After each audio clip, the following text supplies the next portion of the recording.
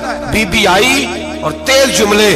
عورتوں کا طریقہ ہوتا ہے, کہنے لگی مولوی تیری سفید داڑھی, تیرا اتنا نام, تجھے خیال ہی نہیں آیا میں بیوہ عورت ہوں, تو نے میرا بچہ خراب کر ڈالا, میری یتیم بچیاں روٹی کہاں سے کھائیں گی, مسلوں سے بھی کبھی پیٹ بھرا ہے.